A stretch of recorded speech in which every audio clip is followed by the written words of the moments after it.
Vážení spoluobčania, z tohoto miesta sa vám prihováram, ako aj v minulosti ste mali možnosť vidieť, som vydal video o zmanipulovaných voľbách, o najväčšom podvode volebnom, ktorý tu bol spáchaný od roku 1995 a vlastne sa pácha až doteraz.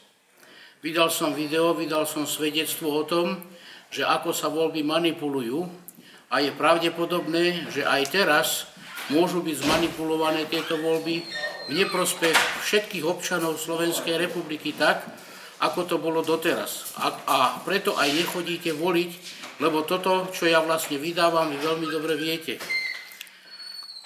Obraciam sa na vás s veľkou prosbou. Slováci, vlastenci, občania Slovenskej republiky, touto cestou vás vyzývam.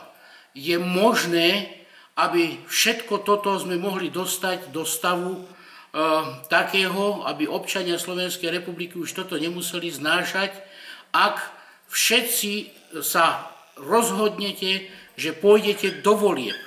Lebo len to je jediná šanca a možnosť, ako zabrániť zmanipulovaniu volieb. Pretože nechodíte voliť, pretože ste zanevreli na podvody a klamstvá, tak preto je dovolené manipulovať a víťaziť tu skorumpovaným politikom a upevňovať tento komunisticko-fašistický režim, ktorý tu máme od 89. roku. Preto vás všetkých vyzývam, Slováci, poďte voliť a voľte Helenu Mezenskú, to je jedna osoba, ktorá nemala nič spoločné s korupciou, ktorá tu nerozkrádala tento štát. Všetci ostatní kandidáti sú vlastne len jedna banda zločincov, skorumpovaných, ktorí podvádzajú celý tento štát úplne vedome.